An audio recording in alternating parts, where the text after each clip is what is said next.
this conversation, while we're in part 3, could have a million parts. I think there's a lot of questions and opinions and trepidation and passion, and I just think there's so much behind this topic, especially when you add layers of politics and safety and every individual scenario in this world that we're in that is just such new territory. And so while, of course, we could never cover all the opinions and all the aspects and all the different sides to this, I think it's worth, having our conversation and kind of looking at it from one or two points of view.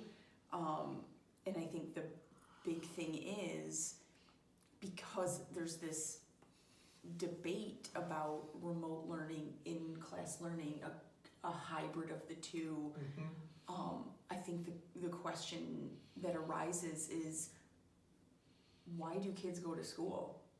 Why have schools be in building?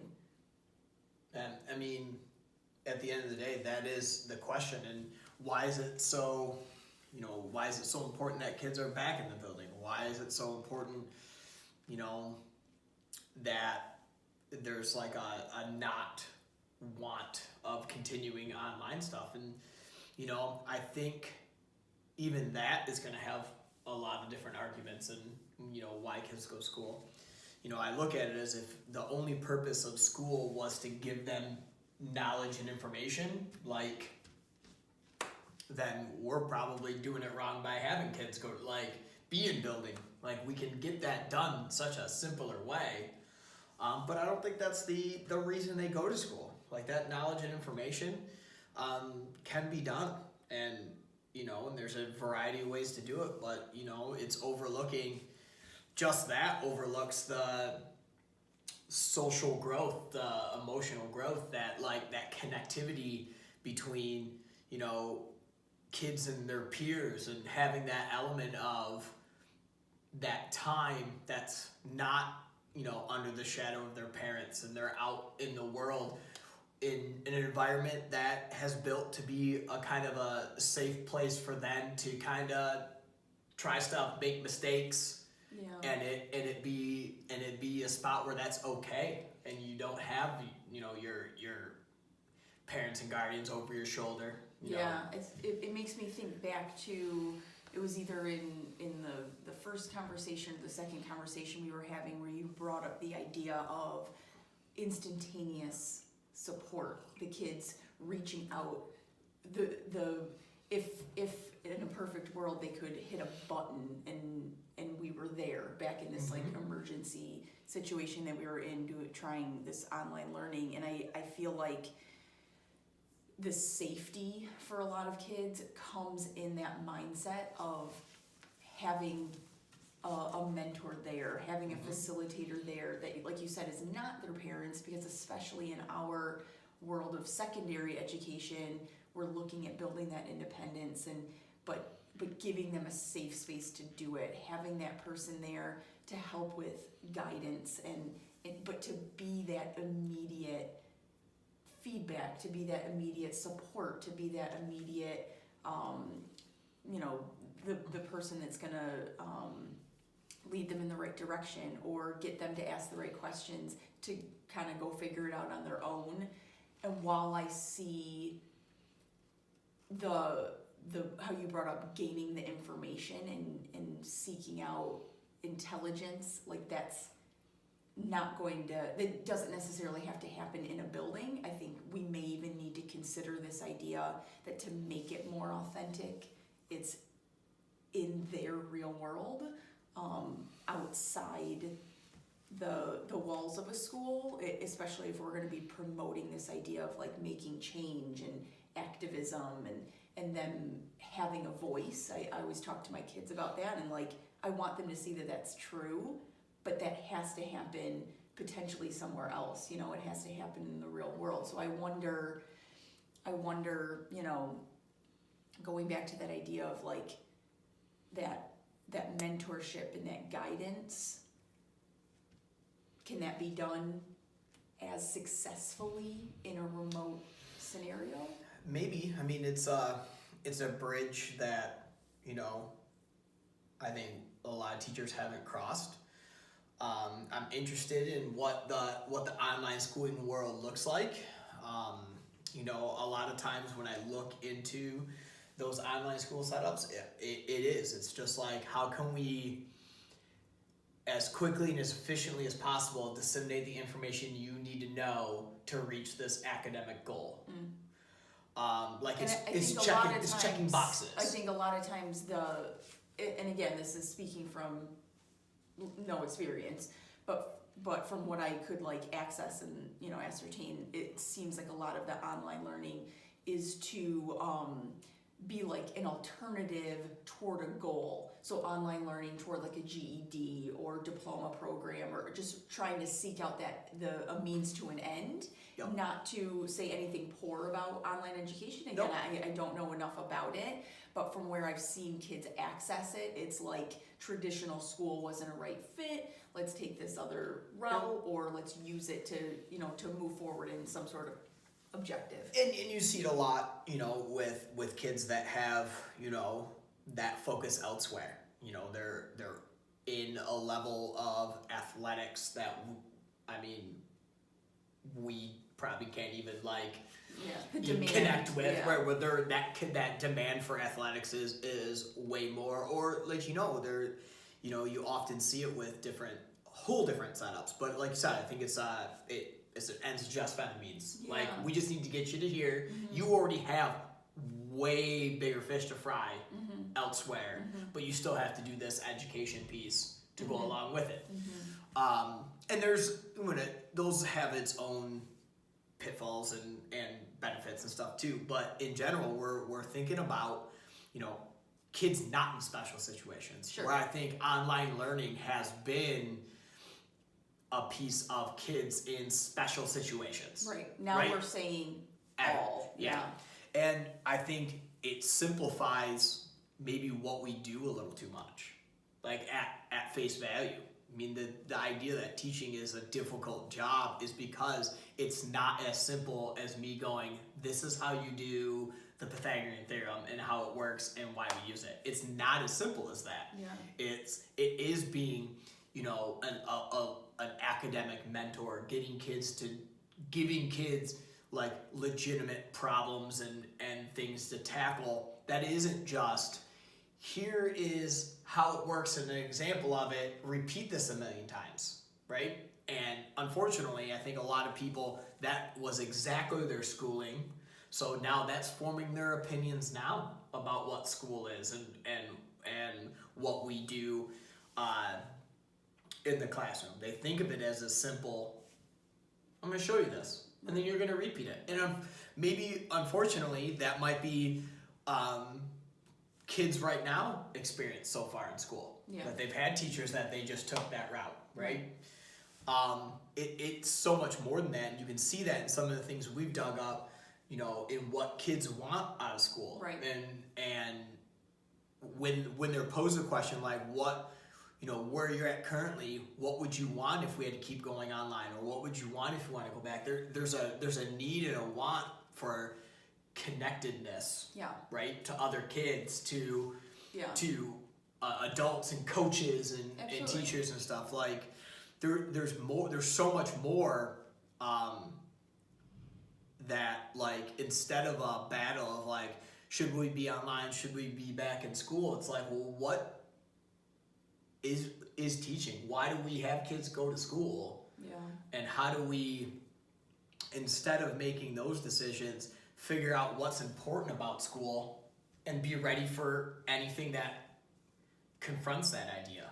And I think maybe starting to answer that question, like it's super loaded, right? Like huge. That takes a lot to kind of like dissect, but I think the start to maybe answering that question is thinking back to values. What is it that as a teacher you value occurring in your classroom? What is it that the students in front of you value from their education? the leadership values within a building or a district, the parents, what are they getting from this setup that they value, and I think we can only, think about ourselves. We'd have to ask those questions to other people, but like as a teacher, I value my students having an identity. I value my students having choice and independence, and I value embedding anti-biased, anti-racist ideas, so within that identity they feel accepted, important, part of this community, part of this setup that we have. So to me, that's going to be my responsibility to try and embed that and work through that and facilitate, but with them. Can I do that? Not in front of them? I think so. Mm-hmm. Would it be better having some intimate conversations and some difficult topics to come up through their reading and writing process as an ELA teacher in person? Maybe. Mm-hmm.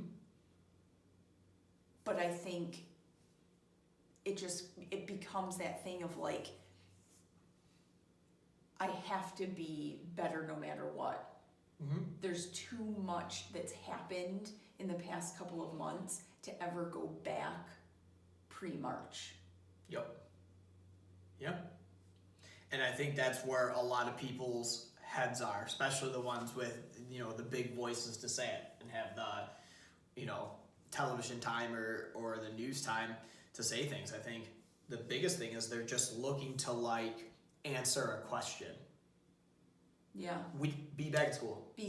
That's the question. It's too simplified, right? Maybe. It's like, should kids be back in school? Yes. Yeah. And then there's no thought of like looking at the needs of the individuals, whether it's individual states, individual districts, individual schools, individual kids. Like they're not looking at the nuance of it. They're just going, I think people want kids back in school. Here's the answer. Or I think people want kids to be online because it's not safe yet. That's the answer. Yeah. And instead of starting from the idea of, well, we know that the world can push us to the point where we feel like we need to close schools for a duration of time.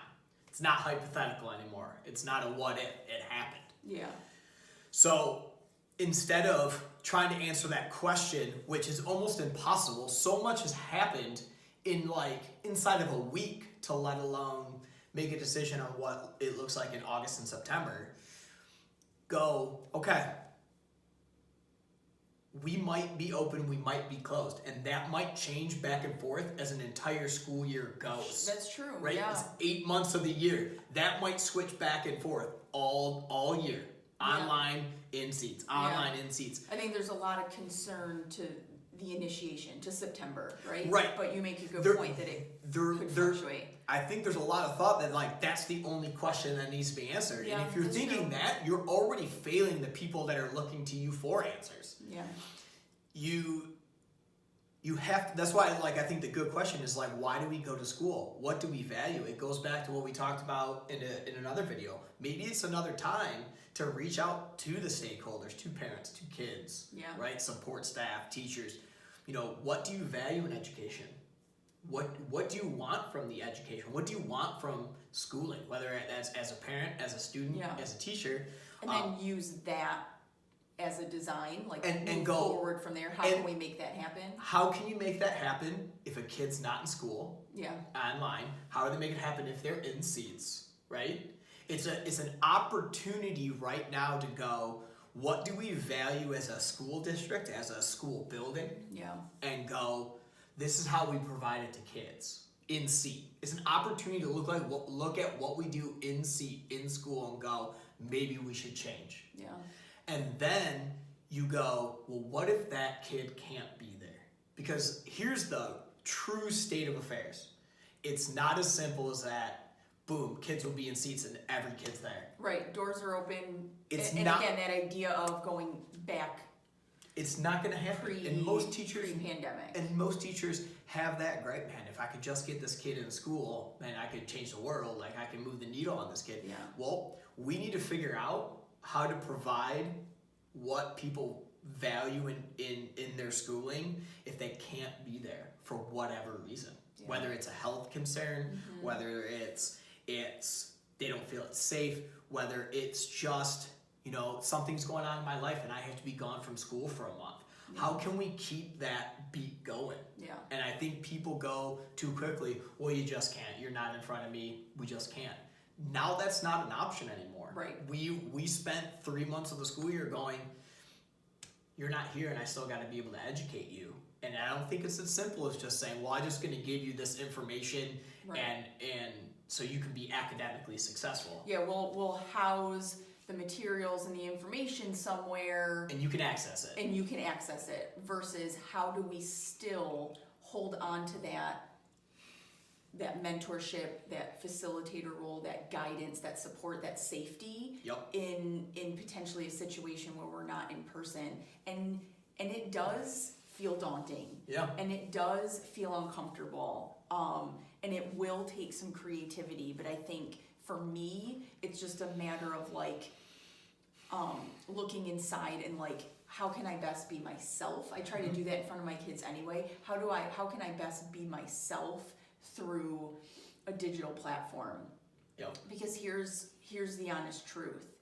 Even in seats. So you had brought up the idea of kids are craving that like in-person socialization. When we were in this emergency online situation, we kept saying, if I could just confer with this kid, or if I could run this small group, like I could make so much more progress than what they're struggling to do independently or whatever. And so we again cannot think back to what my classroom looked like third quarter. Moving forward, do those socialization situations look the same? You can't sit at tables with your friends in class. You potentially can't have that socialization during lunch and passing time. You will have a mask on and potentially have some anxiety behind this idea of like health and safety and wellness. So your personality and like your interactions might feel different. Your teachers will be masked and like trying to have that communicate. Like it won't feel the same no matter what. So I guess my question is, what is it worth? What is it worth to put us in an in-seat, physical situation to hope for the social, emotional, right? That like immediate contact and all of that stuff, if it's going to be so different anyway, and it's going to have so many layers that detract from some of those cravings of like, oh, I just want this to, feel the same. Yeah, I think people connect being back in seats like it was pre-March, right? And it's not going to be true. There's going to be a litany of things we're going to have to do to make that possible. And I think the goal, for me, looking at it like what we value in education and what our goals are as a school, right? As a district providing education. If you have that hammered down, and you have that where everybody's on board, this is what we do as a school, right? This is what, as a district, we want our teachers to do because this is what we know our parents and students value. If you have that hammered down, then I really think it lets you, as a teacher, be more flexible in the setting. Yeah. If you already know what the goal is, like we value this connectivity and this social emotional wellness and all these things on top of the academic part, then you know what you need to start working on if that needs to be online again. For sure. And then you know what that looks like if that needs to be done in seats with some of these stipulations that might be attached to it. It lets you be flexible and it lets you start problem solving the issue and being not necessarily ahead of it, but ready for anything that can happen. Yeah. Because I think, again, people think the choice for the fall is like a question, answer, done, move on to the next problem. Right. Where, yeah, we might start in seats and have these like different things we have to, different hurdles to kind of. And even that can change. And right? even that. We're saying right now, phase 4 and 5, you know, CDC and like state of Michigan and whatever are putting these things forward. Some of that stuff might bomb, or cases might change, or things could fluctuate in a sense. It's like, ooh, we better do this, or we can take that off the responsibility or whatever. Like change is so inevitable. So I just feel like you need something to anchor yourself. Well, it's that crappy teacher trope. If I can just get to here, I can breathe. Yeah. Right? Like it's so overwhelming right now. If I can just get to this date, I can start breathing again. And I think everybody looks at, well, if we can just get back to in seats, I can exhale and it'll be fine. Because of the discomfort of the past 4 months, like, Whether that's completely understandable. Right, and there's that was an emergency, like. But hair on fire. if you focus on that, what if we're not back in seats? Does that mean you're just anxiety and holding your breath that entire time? Yeah. You have to learn how to breathe right now. Yeah. And you have to learn how to breathe in every situation, whether we're online, whether it's some sort of mix, because it will always be a mix. Some kids won't come back. Right. Or if we're back to in seats to the point where there's no real restriction differences, where we don't have to wear masks and there's not a big, push for distancing and stuff like that, where we're back to kind of some neutral territory. You have to be able to breathe in all those situations to give good educational services. If you are just looking and hoping for in seats, like that's somehow going to take the pressure off you and lift the weight off your shoulders, then if we're not, you are inherently conceding that you're going to do something not good until we get there, because there's just too much pressure and I can't. We have to learn how to deal with the situation at hand, and that's the idea of being ready for all the things, right? So, training to be ready for the worst case scenario. So then if I was, learning from you in this moment, which I am, and out of all of these conversations, like I feel like I take so much away, I would ask myself, okay, what is my breathing apparatus? Like, what is the thing that's going to help me breathe in all situations? And I, off the cuff, right, coming back to what we were saying before, what do I value? What do I prioritize? What can be done creatively in any type of teaching scenario, right? Questioning the idea of like, why do kids need to be in a building? What can I do, via Zoom or whatever? And I think I would need that anchor, and I would need to literally like write it down and create a list for myself to say, I'm valuing this. I'm prioritizing this, and I'm trying to be creative in how I can approach it, even to push myself to say, how could I use, if we are in seats, some of these like remote tools to build in maybe some of that interaction or whatever that potentially, if they're 6 feet apart or whatever, won't be as, as comfortable or whatever, won't be as intimate. How can I maybe pull from one or the other? What am I used to doing in seats that I could then do remotely? What have I done remotely that kind of work that I could put into this situation if we're distant? So I think I would just need an anchor. What would be your anchor? What would help you breathe in this situation? For me, there's two things. One, I think, answers my own questions, and one, I think, is some directive from either my building or the district at large.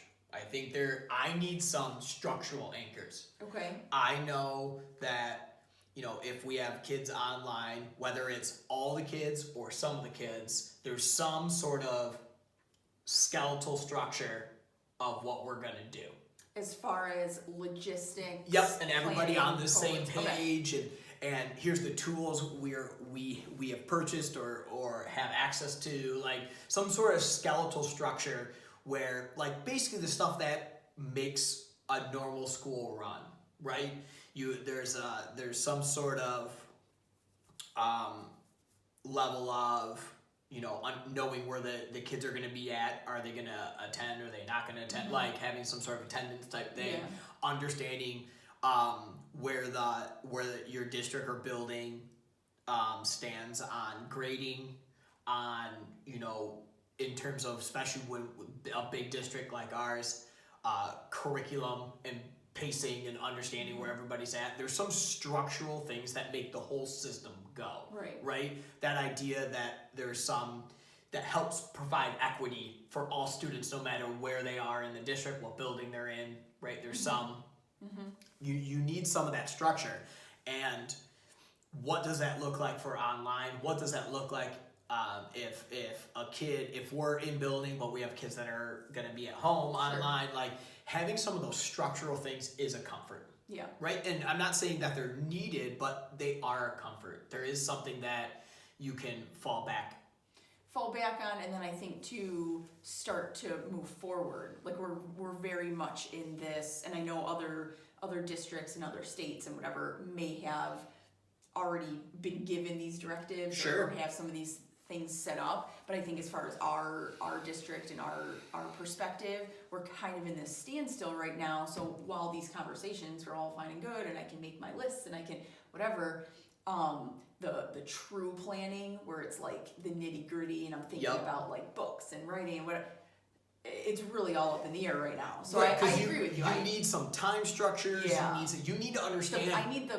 puzzle framework, and I can start putting in the right. pieces. And it's basically, for me, I don't even attribute to like the framework. It's literally you have to hand me the puzzle first. Right? I attribute that to telling me they hand me the puzzle I have to figure out. Right? Yeah. Time, place, like all that's determined. They have to worry about everybody in the big machine and how it all works. Cool. I don't have to, but you need to give me that framework. Yeah. So I can work inside of it. Sure. Right? I can't come up with an idea and have all these values and do all these things and be like, everybody's here, I'm over here. Right. I can't, it won't work. Right? No matter what I do and how successful I am, it won't work. So maybe you need that first, and then you can start to I need what that framework, and I need to know what all the frameworks are. Like I need to know the what ifs. If we're called into seats and have to do all these things, here's what we're going to do. Here's what the structure is going to look like. Passing time is going to be longer because we have to, every kid has to sanitize on their way in, and we need to be able to do passing time in shifts, so not every 1,000 kids are in the hallways at the same time. If we get to this point, we're going to switch days and we're going to go every other, whatever. I need to know what our structures are. I can work inside of a lot of structures and it'll be good. So I need some of that stuff. The second thing is what kind of you were talking about, like deciding what I'm valuing in my classroom. What do I want to get involved with? And a lot of that is, information I'm going to have to get, from kids and understanding what kids want out of class. I have a general idea. I've been doing this long enough that I understand, in essence, what kids want in a classroom. You can anticipate what they're going to say, but I think it's important for them to feel part of it. But like I was going to say, like my experience is now kind of in question. I don't have experience in this time. Sure. I've been teaching over a decade. Not once do I have to do this. So my experience and thinking what I know a sixth grader is going to want coming out of elementary school into their first year of middle school, I think I know what they hope for, and I can surprise them and they can be excited about it. Now it's different. It is so different. It's so different.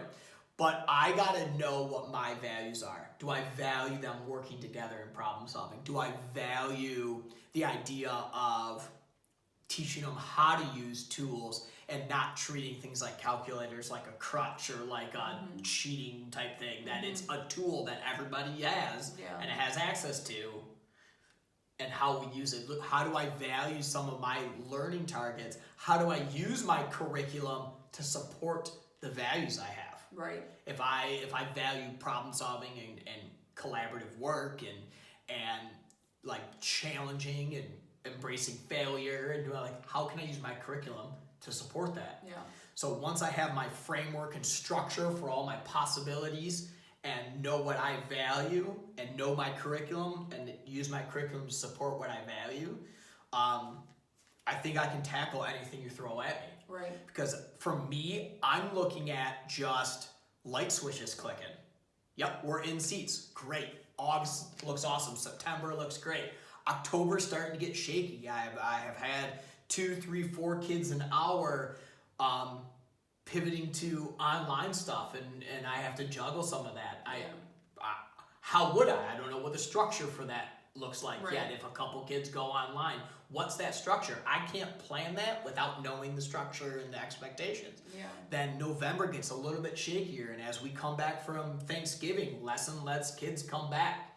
And then we get into our winter break area, and we're shutting down for an extra season, or we're shutting down until all of December and all of January. We're gonna see what happens in February. Okay, now what? I gotta be able to pivot. What I don't want is that chaotic weekend, March 13th, of us cobbling together an online setup in a total emergency. Yeah.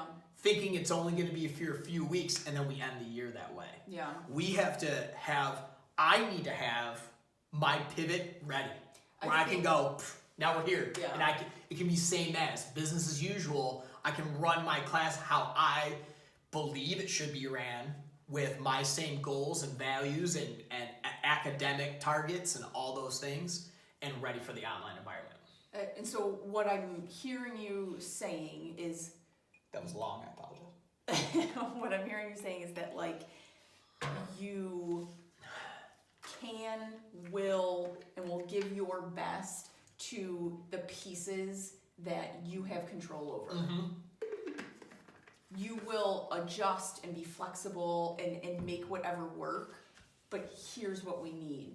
Because I'm going to say we, because I completely agree with everything you just said. We need that support. Yep. We need the people in charge making these decisions, anticipating this potential change. We need people thinking ahead, like you just pushed us to like January, February, right? We need people thinking ahead to the fact that this could be a roller coaster. Yep. And we could be, like you said, have to pivot on a dime, but we do not want it to be that emergency scenario and have the rug pulled out from under us. Obviously, we had no control over that in March, not saying anything was handled poorly, just saying now going forward, we know what that looked like and what that felt like, and what that had done for teachers and kids and parents and caregivers.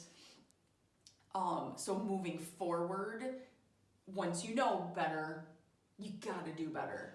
Yeah. So I think we need that help. We need that support, because we're gonna be carrying a big load just with instruction and building community and working with the kids to create connections and allow them to like flourish, in this world. We've got to care about that stuff and really prioritize like what's important for them. I need people behind me caring about what's important for us and them. Yeah. I mean, I think right now a lot of people, feels like no one has any control. And like this simple question, if we're going to be back in school, is how do I get ready for anything if I don't know where I'm going to be? Maybe that's not the answer we need to worry about. Like, everybody is frantically struggling to like influence the decision makers to say be in school or don't be in school. And be in school, I'm more comfortable with that, or don't be in school, like it's not safe. Like, instead of eagerly trying to get the people in power to make a decision you like, we have to be ready for all possible decisions. Right. We don't control it. Right. We don't. And just like the school district has to be ready for every student's choice of whether they come back to school or not, and every teacher's choice whether they come back to school or not based on medical and safety, and like we have to be ready for like everything as a teacher. It's not as simple as well, they said we're going to be in seats, here we go. Well, that could all go away so quick. Yeah. So like, I don't know, maybe focusing less on what everyone thinks should be done and really looking at the options and going, okay, whatever is chosen or whatever happens in this crazy roller coaster year we're probably gonna have, I'm ready. Like I'm ready for all options. I'm ready for in-seat. I'm ready for online. I'm ready for some creative. What will inevitably in-seat will turn into? It's gonna turn into a hybrid situation. Some kids will stay at home. Right. Others will be there. You know, it's gonna be. Maybe it's worth some, like obviously it is summer, but I know, a lot of people want to prepare and do planning and use the time that they're not, necessarily going to work to prep for some of that stuff in the fall. And so maybe it's worth your planning looking something like, again, ELA perspective. We use the Teachers College Lucy Calkins units 6 through 8. So maybe it's something where I look through my units and my mini lessons, and again, always in that guise of what do I prioritize and what do I value and how is this equitable, for kids. Asking myself, okay, I see the intention of this, I see the objectives of this personal narrative, or I understand the objectives of a read aloud. How can I do it remotely? How can I do it with a mask on, social distance? How can I do it if I am in seats for kids who have to or are choosing to stay home? Like just kind of running through like a T-chart or, a Venn diagram or something where you're just kind of like wrapping your head around, like you said, all the scenarios. And then you could potentially go, this doesn't fit in my priorities, or this doesn't fit in what I'm valuing. It may be a year to, again, really think about those essential skills, genres, topics. And it's really, and maybe it's not even curriculum based necessarily either, because I look at it as, for myself, it's like, what am I comfortable with?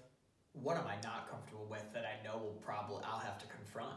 Yeah. For a lot of teachers, it's some of that technology stuff is uncomforting. For me. Right? Yeah. Like, I don't get this technology. It's difficult for me. Like, being able to say that and really going like, I don't understand it. Like, now's the time to push to like, figure out what you value, what you need to do, maybe on that curriculum standpoint.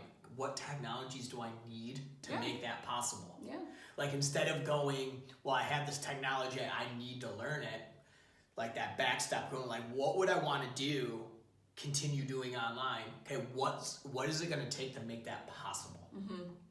And because there is a lot of people worry about that technology. That was a scare for a lot of people, that technology thing. It's just such a shift. Such a shift. It's something you never had to do. But now's the time to kind of look at those things, and whether it's a technology thing, whether it's a health safety thing, or like the change of, if I always had kids working together and they were always sitting at tables, well, what if you don't? Right. Now what? How can you still have a collaborative mentality if that's something you value? Right, and that's what I'm saying. Setup. Like for me, I'm just a big like write it down, kind of, chart it out person. So for me, it would be something like that, right? I think back, I have to think to what I know, and then I have to think about what I've gained, and like trying to put those pieces together. What did it look like before that I'm gonna try and pull in because I know it's important? What now have I gained because I've had to kind of go through and do a lot of learning and unlearning in this process of the past however many months? So now how can I make the things that I want to stay work in a lot of different scenarios? Not necessarily, trying to work harder. I mean, it is going to be hard work, but how can I work smarter? It will be hard work. I don't want to say it's going to be hard work, and we can't avoid that idea. Yeah. You're going to have to work harder than years before. Yeah. It's just the reality of it. That's the deal. For sure. It's not same as. You can't cop it off like, well, I'll just do this, it'll be fine. You have to work harder this time. Yeah, you're right. It's just the deal. We have hard work. We have work to do. So I have a question for you. Would it all be simpler if, because right now, our districts, we have people meeting and trying to hammer some stuff out. Would it make your life easier if the district came out and said, here's the structure, here's in seat with some, things we'd have to do to promote health and safety. Here's what online looks like. Here's the structure. Here's what would happen if we're in seat and kids that pivot to online for whatever reason. Here's what it looks like. There's the structure we're providing in terms of absences and stuff, all that grading, all that junk, right? Here's the school structure that we have to worry about. And then they explicitly go, here's what we're counting on you teachers to do. Like, we hope you guys can figure out from, basically using the data they have collected from students and parents and teachers and say, we're hoping that if we're online or in some sort of restricted in-seat environment, we hope that based on our data, you promote these things in your classroom, because that seems to be what our population values. I would appreciate the work going into asking other stakeholders and not making assumptions, right? But getting the parents, the caregivers, especially the kids' perspective. So if that's true and surveys or whatever, any of those conversations are a part of that, I would appreciate that, because that would give me more confidence to say this is meeting needs that maybe I didn't consider or that I wasn't aware of. Make my life easier? Probably. I'm the type of person that, especially in situations like this, or I guess I've learned this in this situation, I kind of do want to be told what to do in a way. I kind of want that framework, and then the flexibility and the autonomy, like you said, to reach those objectives or those expectations, whether it's kids are really craving connectivity and caregivers, really want, certain due dates consistent, or they really want the learning management system organized. And if it's striving for that, and I can use my own personality and again, my own values and priorities to make those things work, I do like a directive sometimes, I'll be honest. I not necessarily micromanaged or any negative thing you could put on a directive. I'm not saying it that way, but I do kind of, somewhat, it's why, I'm not on this task force. You know what I mean? I don't necessarily have the answers.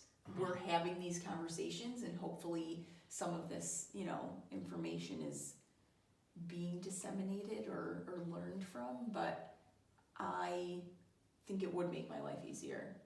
Yeah, I think knowing I can't survey kids and parents efficiently. I'm not going to know these kids until, they're in my, classroom, whether that's, digital or otherwise. It would be nice to know what those responses are and what, which we've seen some data. We've seen some of that prior to the end of the year. But I think the hard part is, and you brought this up last time, that was data based on an emergency scenario. Correct. In the moment, even before it was all wrapped up and concluded, they might feel different now. Yep. And they also so might getting that new information. Yep. Understanding what our community wants out of their education is a excellent start point for us to start building what our classroom looks like. And I realistically kind of should have been the start point all along. Maybe if we have some of that information, I can better build a room to meet the needs of our population and understand what everybody wants out of this, regardless of the setting we're in. Yeah. And then I'm able to do my best and use my, expertise in education to reach those goals for everybody. Yeah. And I don't know, what do you think about curriculum, like a curriculum expectation? What do you mean? Like, as part of that directive, you're saying? yeah, because I think a lot of teachers look at it as kind of like a boogeyman sometimes when they're put in a situation they're not entirely comfortable with. There's an element of looking at, well, I can't possibly get through all the curriculum now. Yeah. You put me in an environment I'm not comfortable in. It's this, that, and the other thing. There's downsides. What do you think about a curriculum expectation, regardless of the scenario we're in? We're jumping back and forth. That academically, Yeah. the drummer keeps playing, the beat stays on. Yeah. Like, you keep going. Because I do worry about people hitting the pause button.